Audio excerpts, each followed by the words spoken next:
Hoje, mais uma vez, o canal do Tchau vai fazer uma parceria com Amor pelo Rio. Parceria com o Jackson Vasconcelos e o nosso convidado, Jackson, importante, é o deputado Luiz Paulo, deputado que é oposição ao governo do Estado, oposição ao governador Cláudio Castro na Alerj. Então, eu quero agradecer a sua presença, deputado. A situação está muito difícil no Rio de Janeiro. Duríssima, duríssima.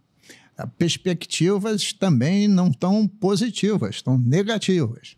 O orçamento para 2025 está com um rombo de 14,6 bilhões de reais. Essa é a previsão, isto é, as despesas são maiores que as receitas nesse montante. No meu entendimento, a pauta mais importante que tem são as finanças públicas e a segurança pública. Porque a segurança pública é um desastre no nosso estado. A gente verifica muito mais aqui na cidade e na região metropolitana, mas no estado como um todo. E se a gente olha as realizações do orçamento de 24, você gasta em segurança pública um pouquinho menos do que o somatório do que você gasta em educação e saúde. E nenhuma efetividade. O próprio governador, Luiz, falou. Mas antes eu quero te agradecer por estar aqui com o Luiz Paulo. Perfeito. Ele é o símbolo do que eu chamo de política bem feita. Luiz Paulo é isso.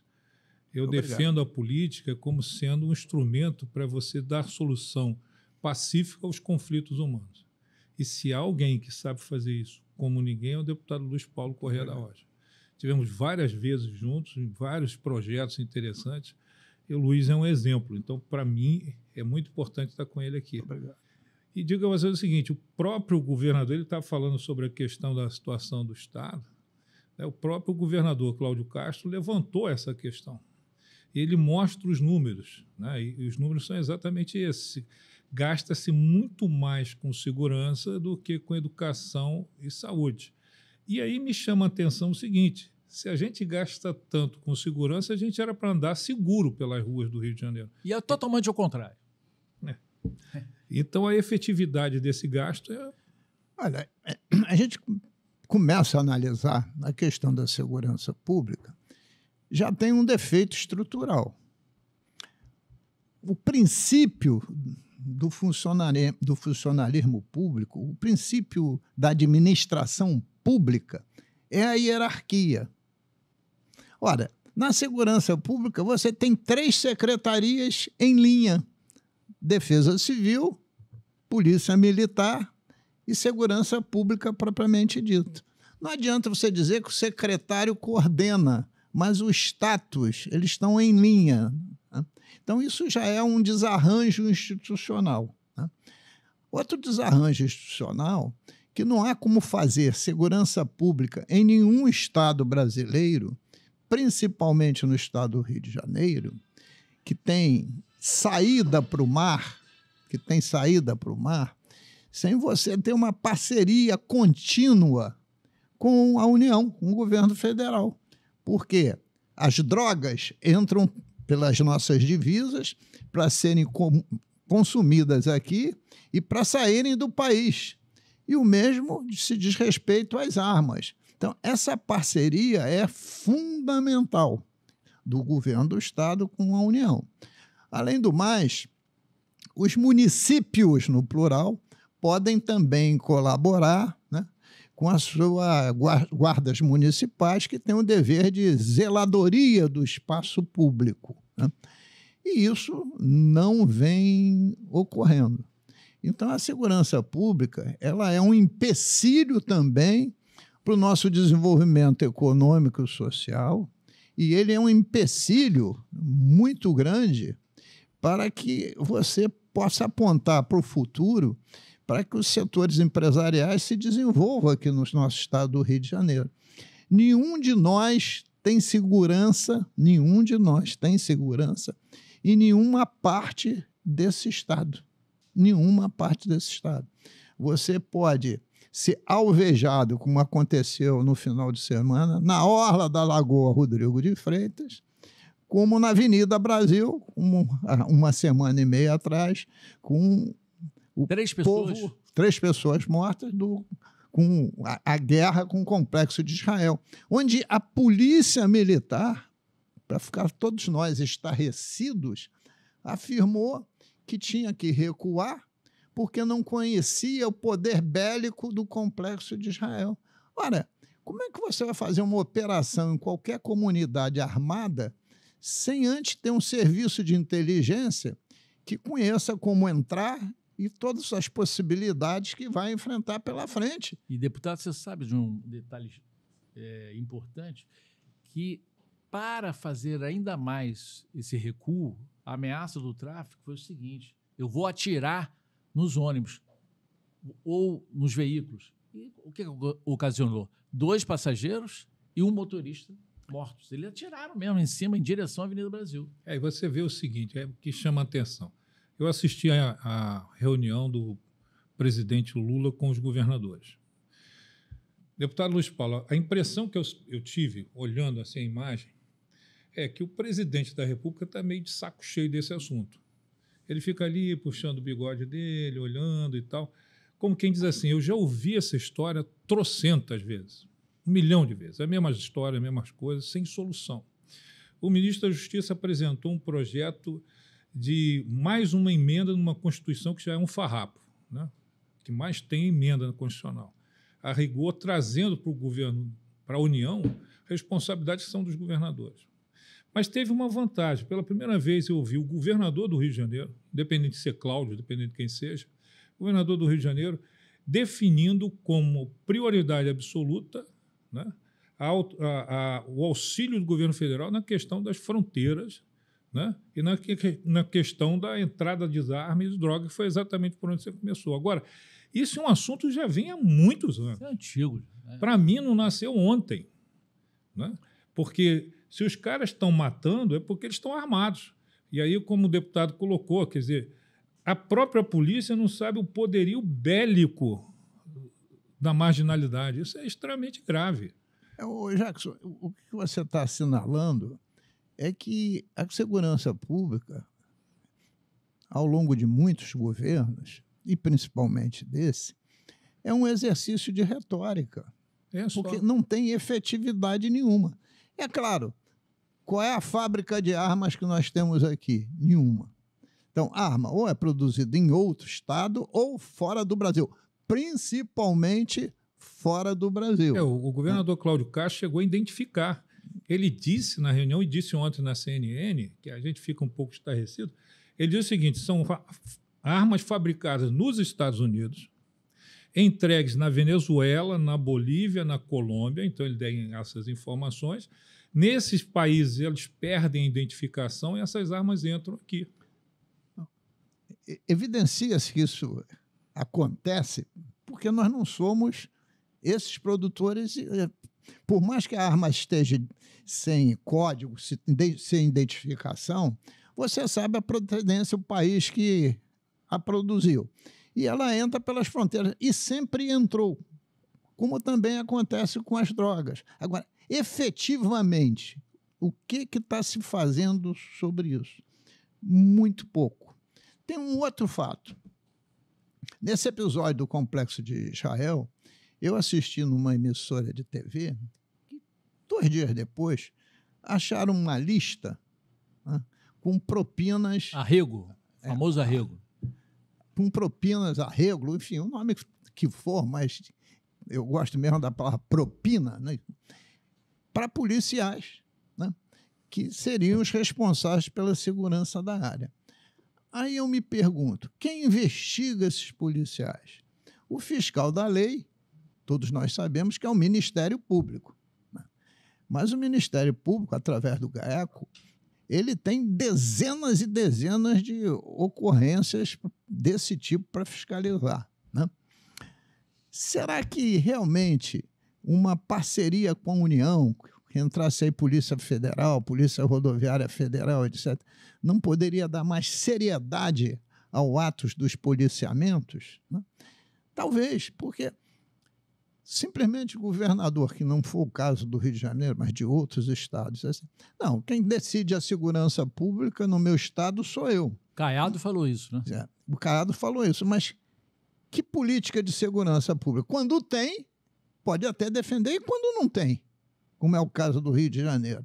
Então, a mim está claro, porque se continuar como está, a gente só está indo para o fundo do poço. Né? E eu volto a dizer, como eu me dedico na Assembleia à questão do orçamento público, né? Isso é um impeditivo de crescimento da nossa maior receita. A maior receita do Estado, na ordem de 50 bilhões de reais por ano, é ICMS, que é um imposto de consumo. Circulação de mercadoria é um imposto de consumo. Né?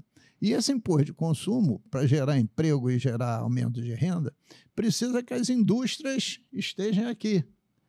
E, evidentemente, a gente sofre no Brasil um processo de desindustrialização. O Rio de Janeiro é pole position nisso. E na área de turismo também, né? E também, o Rio de Janeiro vive um período bom de venda de marca, né? Que a marca do Rio de Janeiro está bem no mundo. E o G20, inclusive, vai repercutir mais ainda. Mas se a segurança não tem caminho, você entra num processo de reverter esse ponto. Porque um dos pontos altos da reforma tributária, que ainda falta votar toda a regulamentação, mas previsto ainda para votar esse ano, é que a taxação, o imposto, o IBS, né, que será a soma do ICMS com o ISS, será taxado no destino. Isso nos beneficia, porque nós somos um Estado deteriorado pela desindustrialização, altamente consumidor. Né? E o turismo está dentro disso. Mas se não tiver segurança pública, até isso fica prejudicado. Então, essa pauta da segurança, se você quer olhar o desenvolvimento do Estado, ela é fundamental, né? Até para que as políticas públicas possam chegar em todas as regiões carentes do nosso Estado. Como é que você pode pensar em investimento contínuo ao longo dos anos se você não tem receita para o investimento? Quando você tem déficit orçamentário, a primeira coisa que você corta é investimento. A segunda é custeio, manutenção. E, por último, atrasar pagamento. Já vivemos isso. 15 e 16. E foi uma tragédia. Foi uma tragédia. Então, a gente tem que ter... Foi uma tragédia e foi humilhante, porque o mundo inteiro viu filas de servidores públicos mendigando cesta básica. Sim, do lado da Assembleia Legislativa, era o sindicato. Então, tem esse tema do PROPAG, do Programa de Pagamentos das Dívidas do Estado com a União, que já foi aprovado pelo Senado, que é do senador Rodrigo, né, o presidente do Senado, e está na Câmara para ser discutido, emendado e votado. Ele é fundamental. Porque hoje, quando eu acordei e liguei um veículo de comunicação, veio manchete de um jornal de São Paulo dizendo o seguinte: Brasil bate recorde de pedidos de empresa em recuperação judicial. Recuperação judicial. O que quer dizer isso? Empresas... E aí a submatéria é a seguinte: os pedidos se devem a quê? Aos juros exorbitantes. Como é que os estados brasileiros, o Rio de Janeiro, pode sair desse buraco que ele vive se ele está pagando IPCA, que é a correção monetária, mais 4% ao ano? Pode fazer quantos regimes de recuperação fiscal fizer, que estará sempre devendo e sempre na pindaíba. Então, também mexer nisso é importantíssimo. E aí, no nosso federalismo, né, que está muito centralizado, né, a gente é um federalismo que precisava até ser discutido, né? Nós somos um federalismo unitário, né? A parceria com a União também é fundamental, porque quem precisa aprovar isso é o Congresso Nacional. A gente sofre um pouco. O meu sentimento, deputado, e tchau, é um sentimento com relação ao povo fluminense e carioca, é um sentimento assim de ingratidão. Porque a natureza deu ao Rio de Janeiro todas as possibilidades de sobreviver e bem, aproveitando a própria natureza. Eu costumo dizer o seguinte: Deus fez a parte dele, né? Para quem acredita nele. A natureza fez a parte dela. E nós não fazemos a nossa, que é tirar proveito disso, porque a segurança não permite. Agora, é um tema que vem de anos. Vem de anos. Todos os governadores sucumbiram em razão da segurança pública. Mas piorou muito nos últimos anos. E a tendência é piorar, cara. É porque, veja você, também os poderes são contaminados por todo esse processo de milícias, narcotraficantes, associação de ambos, né? Os redutos eleitorais são fechados, muitas vezes, por esses donos de área, né?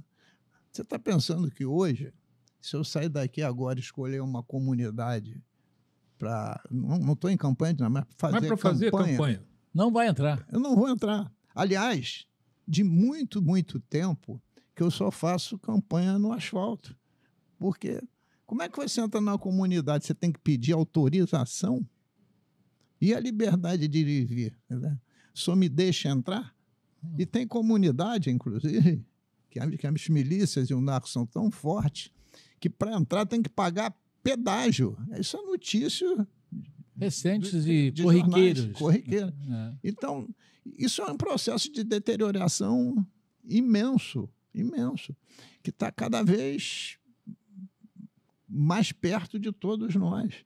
Então, não há como negar essa prioridade absoluta à segurança pública. Agora, como é que vai fazer o G20? Não vai ter que botar o exército na rua? É isso que eu ia... E aí a gente podia entrar nessa questão do G20, vai fazer fantástico. Vai fazer um GLO, né? Mas vai ter que fazer. Mas tem que fazer. Como, de certa forma, foi feito com outro nome na Rio 92. Sim. Olha o tempo. E feriado 18 e 19. Né? 18 e 19. E com fechamento do aeroporto Santos Dumont. Também. Que hoje foi avisado que... O aterro vai fechar. O aterro vai fechar. As principais... Sim, por isso que já deu o feriado 18 e 19. Mas o deputado abriu aqui falando de uma coisa que é muito importante, né? A valorização da marca Rio. Essa marca, por mais que os governos lutem contra, essa marca está muito valorizada. Muito valorizada. No mundo inteiro. Nós saímos agora do Rock in Rio. Que, foi essa marca sendo vendida no mundo inteiro. Nós entramos agora no G20. E o G20 não escolheu o Rio de Janeiro à toa, né? Escolheu por o simbolismo que ele tem. E essa cúpula do G20, né, a gente tem que pensar no Rio, no Estado e no mundo junto, né? Porque nós somos mais de 8 bilhões de pessoas no planeta. Nós fazemos parte da humanidade. A primeira questão que me vem como foco no G20 é que tem que ser proclamado um cessar-fogo no mundo. A Rússia está há quase 2 anos bem colocado, Luiz. Explodindo a Ucrânia. Israel com Gaza. Israel com o Líbano, que nem exército organizado tem, mas é a guerra com Hezbollah, mas mata a população do Líbano. Já começou a ter troca de... Tem o Irã, né? Não, Irã. E agora o Iraque também com troca de mísseis, né? Para onde a gente está indo? Esse cessar-fogo é primordial. A questão ambiental. As mudanças climáticas não é uma hipótese. Ela é presente e irreversível. Vide aqui Rio Grande do Sul 2 vezes, vide agora em Valência, na Espanha. Choveu em um dia a chuva de 1 ano. Você imagine se o Rio de Janeiro caísse do céu em um dia 1.200 milímetros, 1,20 m. Quando você vê uma chuva de 50 milímetros ou 100 milímetros, você já para lá. Imagine a chuva de 1 ano. É uma tragédia. E esta é a realidade. E o que continua a se desmatar, continua-se a não se produzir. Eu examinei o orçamento do Estado com lupa. Não vi ali uma política pública de reflorestamento. Temos que montar seriamente os nossos sistemas de defesa civil. Mais importante para um Estado hoje em dia é ter um sistema de defesa civil muito bem organizado. Nós não temos, né, Luiz? Já criou a secretaria, está avançando. Mas olha só. Devagar que está indo. Mas então. tem um risco, né? Está começando a ser decretado no Supremo a inconstitucionalidade da taxa de incêndio. A taxa de incêndio é que equipa Tem que rir, Luiz. o corpo bombeiro. Qual o recurso que a gente vai botar no lugar? Hã? Como é que se governa um país desse a partir de Brasília, não, Luiz? Então, você veja. Né? Agora, e de outro lado, o sistema de defesa civil é você criar cidades, eu não gosto do nome porque vira moda, resilientes, mas cidades que possam ser resistentes às mudanças climáticas. Com que dinheiro para investir? Com juro de 4% ao ano, com um orçamento deficitário. Né? Porque quando a gente fala do Estado, com exceção da cidade do Rio de Janeiro, aqui na região metropolitana, e de Maricá e Saquarema e Macaé, por causa dos royalties, né? participações especiais, a situação dos municípios é muito ruim. Né? Porque município que não tem royalties de participação especial, excluindo a capital, tem uma arrecadação de IPTU baixíssima, um ISS também baixo, por via de consequência, tem uma participação na quarta parte do ICMS pequena, vive de transferências. Agora mesmo li uma matéria que as emendas de orçamento dos parlamentares do Congresso Nacional, somadas para os municípios, são maiores que os próprios repasses que a União vinha fazendo, o que mostra também que a União quase não repassa nada para os municípios. Então, e tem gente que critica as emendas. Então você veja como a gente tem esse mar de contradições que nós estamos vivendo sem claramente ter uma política definida. Voltando a essa situação lá da reunião do presidente Lula com os governadores, qual a sua opinião sobre a posição do Caiado, que na verdade o Ronaldo Caiado é candidato, né? Está querendo ser, pelo menos. E ele falou, bateu no peito, e ele fala de uma maneira muito contundente, né? O Lula até ironizou. Sobre a questão, por exemplo, da câmera. Aqui tem, a PM aqui do Rio tem, né? Sobre a questão das câmeras de segurança, dou um exemplo, né? Porque ele falou, não, meu policial não bota a câmera e não vai botar, porque o Estado é que tem que ser independente, o governo federal não vai dar opinião sobre o assunto. Olha só, o governador Caiado está querendo, na verdade, se apropriar do discurso bolsonarista para ser candidato à presidência da República. Quer dizer, meu estado não tem problema de segurança pública, eu resolvi, e aqui, fazendo média com o policial dele, no meu estado ninguém vai usar câmera. Né? Ora, só que quem aprova ou não aprova uma PEC, uma emenda à Constituição, é o Congresso Nacional, não é o governador Caiado. E aprovar uma PEC não é fácil. São 2 turnos em 2 casas legislativas, com 2/3 dos votos. Então, não é uma coisa corriqueira. É difícil, né? Por isso que o presidente chamou lá os governadores, porque se tiver apoio dos governadores é mais fácil. Mas também um governador ou 2 não decide. Você veja que o governador de São Paulo foi o Tarcísio. E teve uma posição bem mais moderada, porque, em tese, ele também é um pré-candidato, mas tudo indica que primeiro ele vai passar pelo processo de reeleição no próprio São Paulo. E sabe também que precisa mesmo sendo São Paulo, precisa de nível de cooperação com a União. Então, na verdade, os políticos que estão sentados nas cadeiras mais importantes já estão olhando seus projetos políticos daqui a 2 anos, mas olhando prematuramente, né? Por exemplo, o ex-presidente da República, Jair Messias Bolsonaro, tudo indica que, por decisão do Supremo, ele vai perder sua condição de elegibilidade, ele vai para o ralo, né? E com isso, que nome vai surgir no Brasil pela direita, né? É a grande interrogação. O governador Cláudio Castro ontem falou sobre isso na CNN. E aí, o deputado Luiz Paulo levantou uma questão que é importante, né? O discurso do Caiado está vinculado ao discurso do Bolsonaro. O governador do nosso estado, Luiz, na CNN, ele identifica quais são os possíveis sucessores pela direita.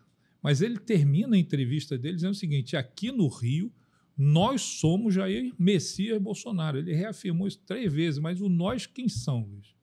O nós é ele, Cláudio Castro, porque o resultado das urnas para prefeitos e vereadores não disse isso, porque na capital o candidato de Bolsonaro e do Cláudio Castro perdeu na proporção de 60% contra 30%, né? O que foi uma derrota acachapante. E o discurso do candidato a prefeito bolsonarista aqui no Rio foi dizer que a partir da prefeitura ia resolver todo o problema da segurança pública. Ramagem. O Ramagem. E o governador foi a Brasília para dizer exatamente ao contrário. Eu não tenho como resolver. Não tem como resolver. E ele sendo o governador. Mas o resultado das urnas deu uma vitória muito forte aos partidos de centro-direita. Aos partidos. Kassab também. Aos partidos. Quem mais elegeu foi o PSD, o partido presidido pelo Kassab, que elegeu, salvo erro de memória, 887 prefeitos. Não é pouca coisa. Muita coisa. Mas o que eu estou querendo dizer é o seguinte... Mas aí você tem que fazer um exercício também. A questão é a seguinte: o Kassab foi muito técnico de futebol. Ele, antes da eleição, ele foi buscar os melhores jogadores que estavam em outros lugares. E por isso ele se torna campeão, porque ele formou um time de campeões. O Eduardo Paes mesmo não era PSD. Veio depois de eleito. Mas tem uma coisa muito interessante que a gente vê na história da política aqui no nosso país. Um partido, quando se torna hegemônico, ou uma força política, quando se torna hegemônica, muitos se lançam para ser líder. Então, essa centro-direita vai ter muito pré-candidato, né? Quais são os principais?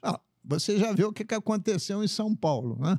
Apareceu o Marçal quanto o Nunes, que, em tese, era o candidato do Bolsonaro. E apareceu por onde?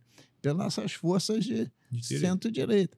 Eu acho que tem, apesar de estar cedo, tem muito nome forte, né? Pelo esse campo do centro-direita.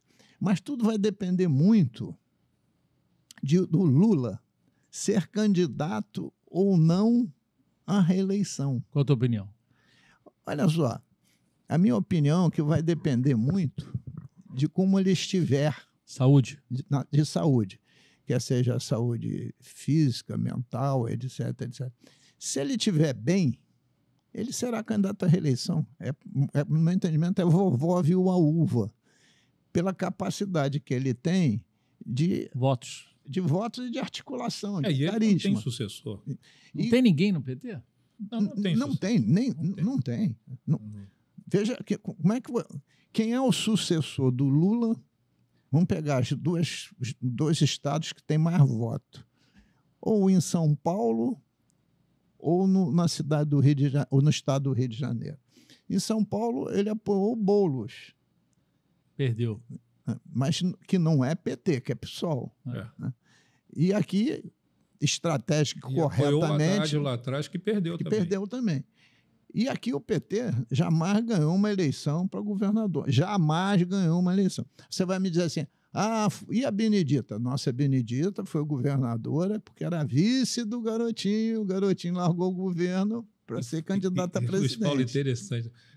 O Luiz Paulo é a sabedoria política. Você vê o seguinte, a Benedita, ela não foi candidata no Garotinho por ser do PT. Ela foi candidata por ser Benedita. É. Não é? E é verdade. É verdade. Hoje ela tem 82 anos. Quem? Ela está com 82 anos. Sim, querido, mas estou falando que não tem. Não teve ninguém além disso. Não tem um nome petista que seja capaz de inflamar a população. E veja só, a população da capital ela deu uma demonstração, porque a capital do estado, a nossa antiga Guanabara, né, tinha um viés de PTB, de oposição, né? Mas, no tempo, esse viés foi diminuindo, né? E, com isso, as forças de centro-direita foram se fortalecendo aqui. E no interior do nosso estado, pior ainda, pior no sentido do oposto, né? Porque o interior do nosso estado é conservador. Se ele é conservador, né, ele tende a votar em candidatos também de centro-direita. Por via de consequência, aqui não é um espaço que a oposição ligada a PT ou PSOL possa crescer fortemente. Você veja, candidato a prefeito do Rio, professor do PSOL, um candidato de muito boa qualidade, o Tarcísio. Se expressa muito bem. Teve menos voto para prefeito do que como candidato que foi a deputado federal. 4,5% do eleitorado. Isso é uma demonstração clara, né, de que não tem espaço. Não tem espaço. E o único espaço pelas forças de centro-esquerda está concentrado na figura do Lula. Você está entendendo? Se o Lula for candidato à reeleição, você tem um capítulo. Se ele não for candidato à eleição, o capítulo é totalmente diferente. Deputado, você colocaria o Eduardo Paes em que aspecto? O Eduardo Paes faz um governo, no meu entendimento, social-democrata. E no meu aspecto, nesses batizados que se dão hoje em dia, né? Se você é de direita, você é de centro, se você é direita radical, se você é de esquerda, etc. Eu acho que o Eduardo está no centro, né? Claramente. Mas não é para a esquerda. Com muito diálogo, tanto pela esquerda quanto pela direita, mas um diálogo em ambos os lados. O que é uma característica importante, porque você faz um programa de governo para a cidade ou para o estado, e para todos, né? Você não governa de forma isolada, só com os seus. Quando você se elege presidente da República, governador ou prefeito, você se elege para governar para todos, para os que votaram em você e para os que não votaram em você. Então, no mundo que a gente vive, do pluripartidarismo, quem quer se viabilizar como gestor, prefeito, deputado, presidente, tem que ter conversa com todos os segmentos políticos. Isso aqui nos Estados Unidos, que é democrata e republicano, é bola ou búlica. Aliás, as eleições... Amanhã, né? Terça-feira. Hoje. Né? Hoje. Episódio no ar na terça-feira. Apuração, 48, 72 horas. Né? Mas lá você tem dois partidos. Aqui no Brasil, o nome, muitas vezes, é maior do que o próprio partido. Quando você fala PSD, aqui no Rio de Janeiro, você vai se referir a duas figuras, ao prefeito da cidade do Rio de Janeiro e ao Kassab, né? Fora disso, você não vai falar mais a sigla. Porque hoje, no Brasil, os nomes, as figuras públicas, são maiores que as próprias siglas. Você veja, ainda há pouco o Jackson falou aqui que ouviu o governador na CNN e dizia assim: nós não, me exclua fora dessa, somos bolsonaristas. Ele devia dizer assim: nós somos do PL. Não tem partido. Não tem partido. Você está entendendo? Então, a gente está fazendo política em torno de nomes e não em torno de partidos políticos. Por isso que o gestor tem que conversar com todas as forças políticas. Eu acho isso uma virtude e não uma fraqueza. Eu acho que a fraqueza é quem fica no seu nicho, no seu gueto, isolado, de lá não sai. A vida política e pública foi construída exatamente assim, né? Na conversa, na conciliação. Porque, veja só, Jackson, eu estou na Assembleia há 22 anos. Né? Eu vim da luta política contra a ditadura, né? Quando ainda era estudante de engenharia, não li, como muitos esquerdistas leram, 2 orelhas de livro do Marx. Eu li muitos livros para entender o que era o marxismo, o leninismo, o que era materialismo histórico, materialismo dialético, etc., etc. E me tornei um social-democrata, né? Do ponto de vista do que eu entendo como gestão, de você ter que conciliar desenvolvimento econômico e social e governar para as maiorias. O papel central de um governo é mediar conflitos. E, historicamente, no Brasil, se mediou conflitos a favor das classes dominantes. E o que eu defendo é mediar os conflitos a favor das classes dominadas, né? Então, diante disso, no parlamento, tem 70 parlamentares.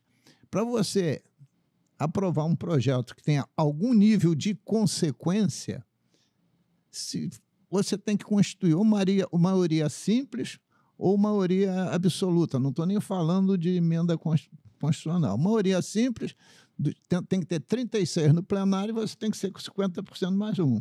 E maioria absoluta, você tem que ter 42 votos. Desculpe, você tem que ter 36 votos. E para ter 36 votos, você seguramente vai ter voto contra, você tem que ter uns 45 a 50 em plenário. Isso você só faz conversando com todos os segmentos. É a casa coletiva. No parlamento não tem nada que dependa de um só. A pauta, sim. A pauta só depende do presidente. E essa briga antecipada pelo governo do Estado entre o próprio prefeito Eduardo Paes e o presidente da Assembleia, deputado Rodrigo Bacelar? Olha só, eu tive a oportunidade de me pronunciar em plenário quando essa briga estava no auge. Eu estive lá, eu estava lá. Não? E eu fui absolutamente claro. Dizer o seguinte, esta briga não me pertence, porque eu acho ela prematura. Prematura. O que eu quero, o meu mandato se dedica, é melhorar as finanças públicas, para que a gente tenha políticas públicas, principalmente de segurança pública, que sejam efetivas para o nosso povo. E por que é prematura? Porque não está na hora de discutir sucessão. O que houve, no meu entendimento, foi resposta às eleições que tinham terminado. União Brasil bateu no Eduardo Paes de cintura para baixo, né? E o Eduardo Paes depois deu uma resposta a isso. Mas está longe ainda de você discutir sucessão. Porque quem são os nomes que estão na pauta? Te pergunto. Não serão só, né? Eduardo Paes nem Rodrigo Bacelar. Estava olhando nos jornais, semana passada, que o PL, os bolsonaristas, iam fazer uma pesquisa para auscultar na população o nome do Flávio Bolsonaro, senador. Bom, se ele vier candidato, entendo eu, que parte dessas forças de centro-direita, principalmente no interior do Estado, estarão com ele. Né? Isso pode prejudicar candidaturas outras também de centro-direita. Pode não prejudicar as candidaturas de centro-esquerda. Mas isso aí já tende a ter uma polarização entre ele e as forças de centro-esquerda. E quando polariza... o resto desaparece. Desapareceu aqui na cidade do Rio de Janeiro. O que chegou mais perto dos 60 com 30 chegou com 4,5, pô. Foi. Entendeu? Então, e na eleição presidencial também houve a mesma coisa. Sem dúvida. Lembra? Porque todo mundo achava assim, Ciro Gomes, Tebet, polarizou em cima Dissolveu embaixo. Ô, Jackson, eu faço campanha também de rua, né? Então, tá lá com meu papelzinho, pedindo voto ao eleitor na rua. E eu não sou uma figura desconhecida. Vai chegar um eleitor bolsonarista. Ô, deputado, o senhor vai votar no 22? Eu dizia, eu não voto no 22. Ainda brincava. O meu número é 55.678, não voto no 22. Aí a pessoa me dizia, então também não voto no senhor. Aí vinha um outro mais pela esquerda e dizia assim, pô, deputado, conheço o seu trabalho, gosto, não sei o que assim. Vai de Lula? Eu falei, não, vou de Ciro, estou falando de primeiro turno. Então eu perdi a voto aos quilos dos dois lados, pela polarização que aconteceu. É claro que aí, no segundo turno, evidentemente, que não só votei, como pedi voto para o Lula, porque era bolsonarismo versus aliança em torno do PT. Mas eu estou dizendo assim, essa polarização, né, leva a uma passionalidade. E, no meu entendimento, dificulta a racionalidade do voto. Dificulta muito.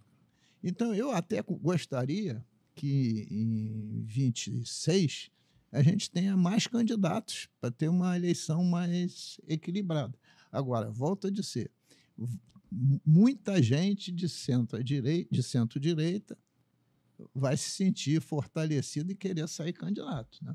Mas também a gente parar a pauta, parar as discussões mais importantes, por causa de eleição daqui a 2 anos, é muito prematuro, muito prematuro. O G20 dessa vez, Luiz, vem com uma novidade no Brasil, que é o G20 social, que, segundo se sabe, isso foi inserido na pauta pelo Lula. O G20 acontece no Rio de Janeiro, onde a gente tem uma situação social crítica, né? Como você teve na abertura. Como é que você está vendo essa questão G20 social? Como é que pode se avançar nisso? Não, eu acho importantíssimo. Vindo para cá, né, para o programa, eu estava com o rádio carro ligado e será entregue ao G20 social a pauta das favelas. É isso. Com, salvo erro de memória, 6 propostas. São 1.700 comunidades no Rio. Sim, mas não é que 1.700, sim, mas eles têm uma pauta que é comum a todas. Eles se reuniram e discutiram. Vai ter, na Assembleia, abriu também, na segunda-feira passada, o G20 Social, né? Outras instituições estarão gerando o mesmo conteúdo, né? Porque se está na mesa os 20 países mais ricos e mais poderosos do mundo, o que o mundo tem para dizer para eles? Como é que resolve os meus problemas locais? Porque os gerais é cessar fogo. Esse é o primeiro dele. O segundo é... Mas é fundamental, é morte, morte, morte. Né? E de inocentes. Né? A questão ambiental é pacífico, que é um desastre imenso, onde o Brasil tem um patrimônio muito grande para botar na mesa. Né? É o maior patrimônio, né, ambiental do mundo. Então, eu acho que faz muito bem o Lula em abrir essa pauta para o G20 social, para deixar o país se expressar e, pelo menos, levar suas demandas a níveis internacionais. Eu pergunto aos dois, sabe que são 1.600, 1.700 comunidades que não têm água, é gato, né? Tem que fazer improvisações para esgoto, para internet, ninguém paga nada, entendeu? O tráfico são 60 mil traficantes, segundo os cálculos. Você acha que vai Agora, ter uma solução? Não tem solução. Mas eles são... Só fazendo um pouco de discussão disso. As favelas no Rio de Janeiro são um poder econômico impressionante de micro e pequenos empresários. A revista Meio Mensagem trouxe exatamente em cima do G20 social. Os números são impressionantes. São gente que trabalha, produz, mas que tem essa enorme dificuldade com relação à presença do crime. Entendeu? E aí é questão... Mas veja só, quanto à presença do crime, o G20 pode ajudar. Muito. Pode ajudar Como? financiando e, com as suas polícias internacionais, ajudando a combater cada vez mais fortemente, né, o tráfico de drogas e de armas que são internacionais. E até mesmo os países que têm assento não vender armas de forma clandestina para países que vão adulterá-lo e colocar na mão dos narcotraficantes. Pô. Porque essa é uma pauta interessante. Porque os grandes produtores de armas estão aí em diversas partes do mundo, né? A gente não deve ficar falando um país ou outro. Uma vez eu estava discutindo política internacional, alguém achar que a riqueza da Suíça vem do chocolate, né?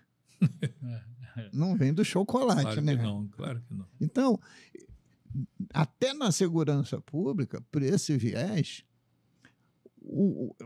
não sei esse número mais, não sei esse número de cabeça mais, porque já tem mais de 10 anos que eu fiz uma pesquisa, deu uma mão de obra fazendo conta, para tentar entender o que representava do PIB mundial o tráfico de drogas. Eram números muito, mas muito expressivos. Por isso que não acaba, né? Muito expressivo. Nem vai acabar. Né?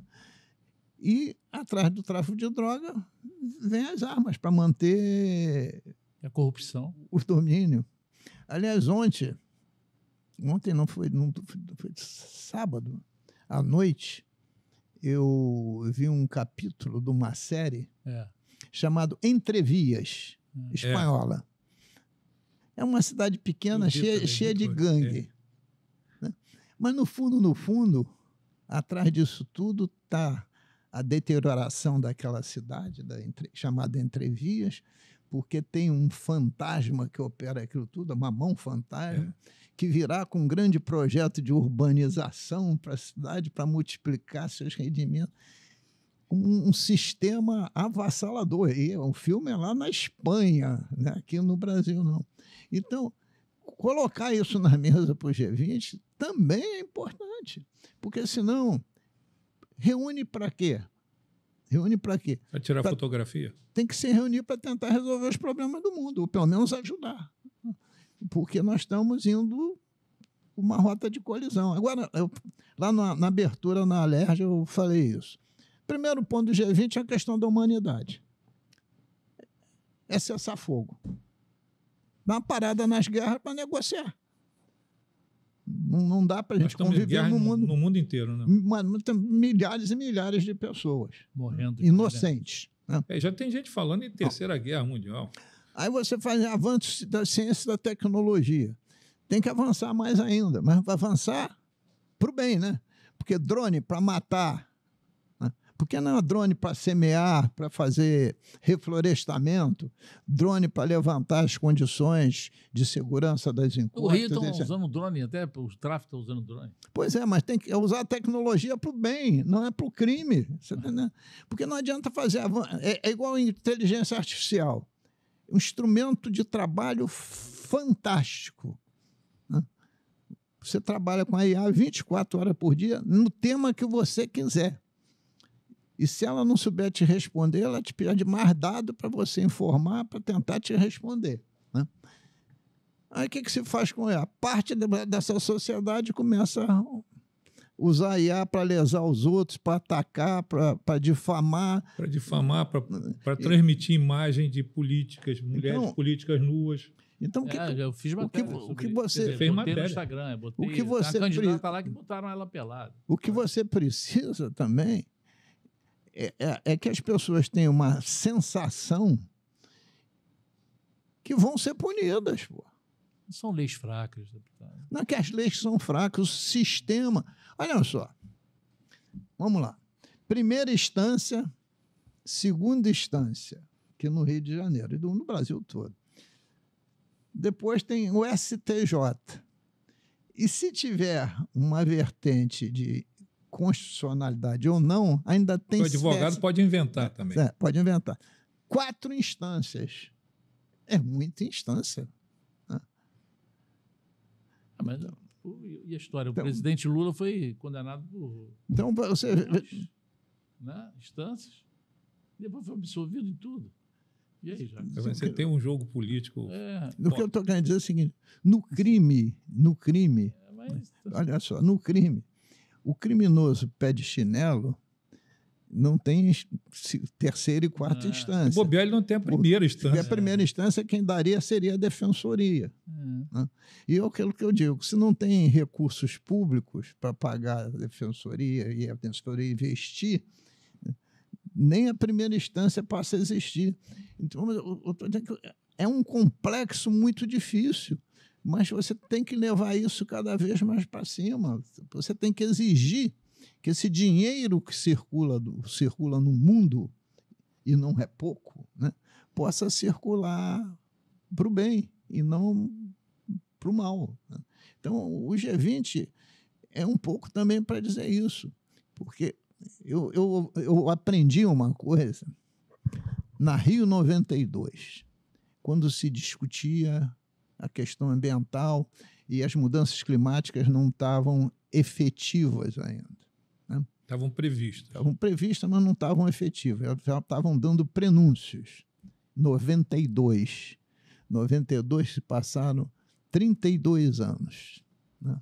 Naquela época, eu fiz uma síntese, eu dizia o seguinte: em termos ambientais, ou nós nos salvamos juntos, ou vamos fenecer juntos.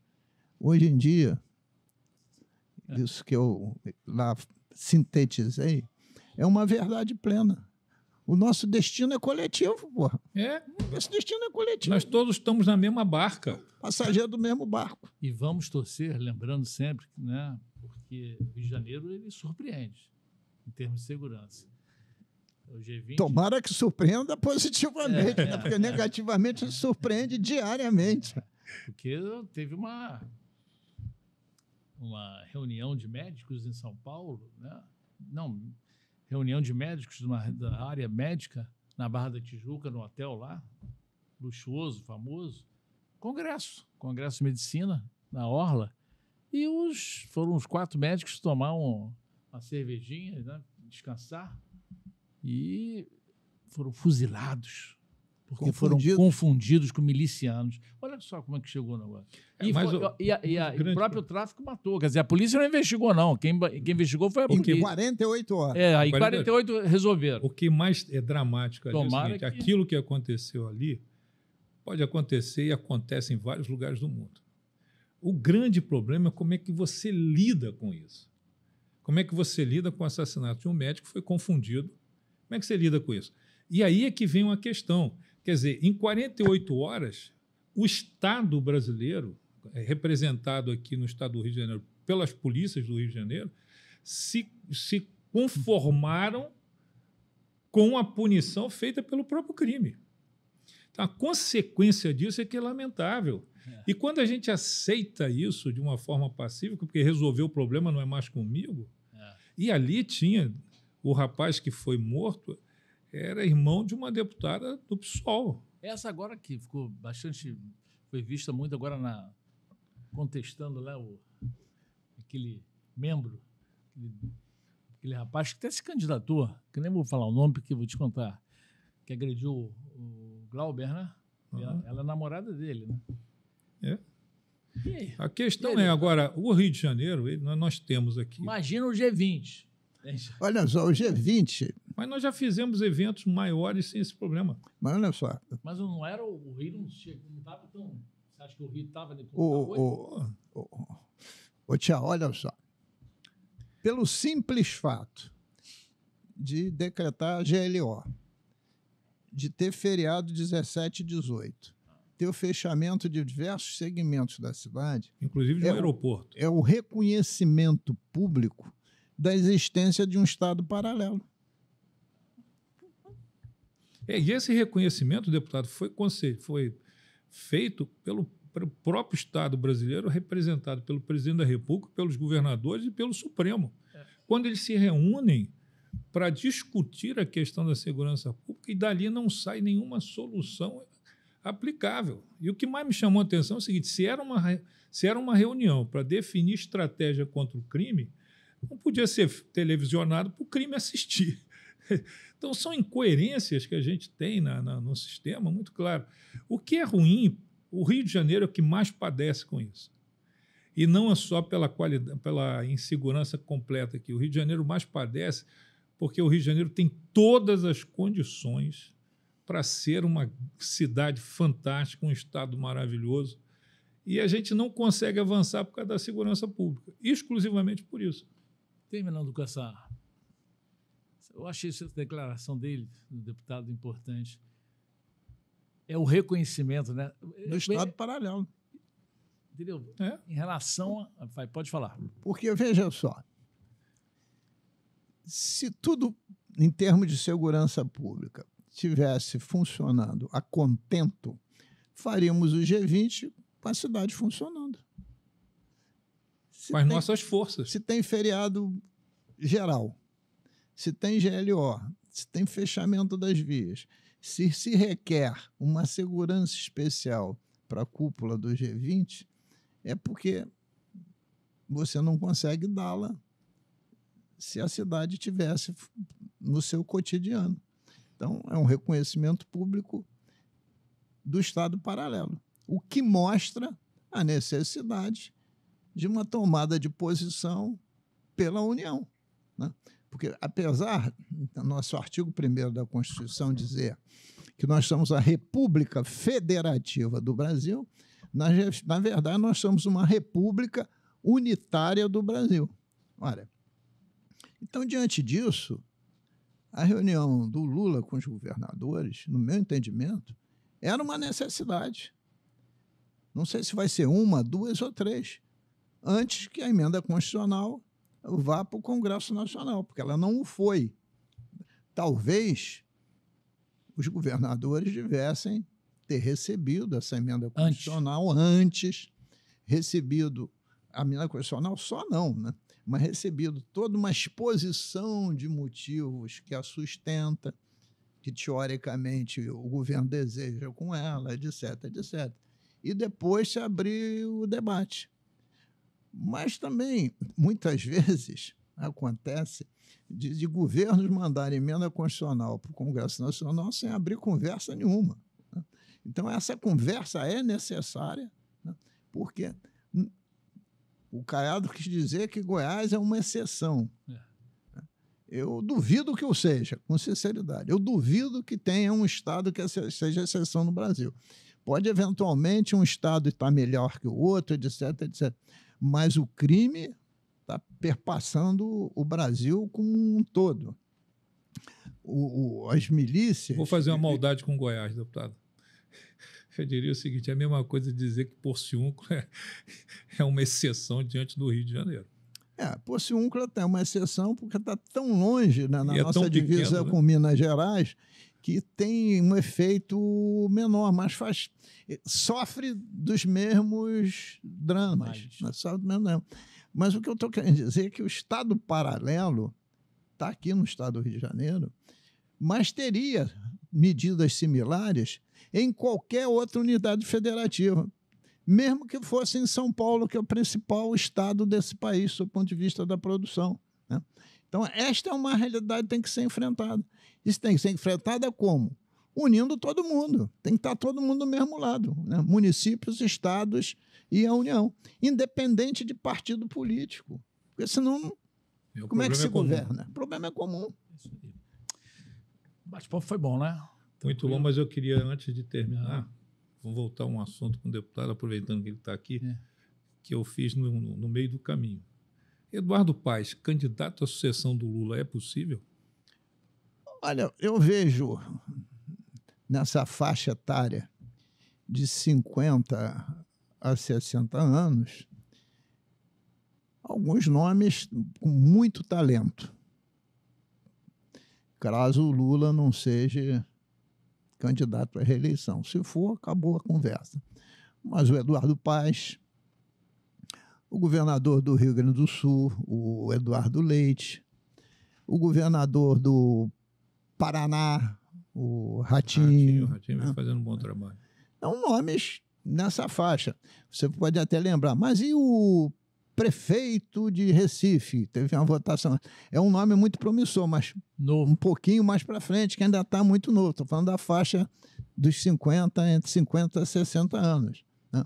É um nome absolutamente O Eduardo pensa ascensão. nisso, Luiz? Não sabe. Eu não converso com o Eduardo essas questões. Né? Eduardo Paes. Eduardo Paes, né? É que eu chamo de Eduardo. Não, mas é porque tem o Eduardo do Rio Grande do Sul. Mas olha só, eu sempre ouço dizer que ser presidente da República não pode ser apenas um desejo. E eu concordo. Tem que ser uma questão de oportunidade e outros fatores. Mas para um político que exercita pela 4ª vez, né, tomando posse em 1º de janeiro, a prefeitura da cidade do Rio de Janeiro, que é a capital cultural desse país, né, e a referência no mundo todo, que já exercitou mandato de deputado federal, que já se candidatou ao governo do estado por 2 vezes, aspirar, se houver condições, à presidência da República não é um sonho vão, não é um sonho vão. Ou a presidência ou até a vice, né? Porque pode ser um passo para... Enfim, então acho que o único lugar que não se deve aspirar para um político é a posição de papa, né? Porque papa é escolhido por Deus, não é escolhido pelo voto. Né? Valeu, deputado. Obrigado. Mais uma parceria de sucesso aqui entre muito legal. Canal do Tchau e o Amor pelo Rio. Eu estou muito feliz por rever o Luiz Paulo. Obrigado, Jackson. Obrigado a você. Pelo bate-papo, pela conversa. Obrigado, tchau. Deputado, grandioso. Jackson. Obrigado. Um abraço. O episódio, então, nesta terça-feira, do Canal do Tchau, com o deputado Luiz Paulo e também com Amor pelo Rio. Pessoal, e não vamos esquecer, compartilhe esse bate-papo, se inscreva no Canal do Tchau e dê também o like, ok? Tchau!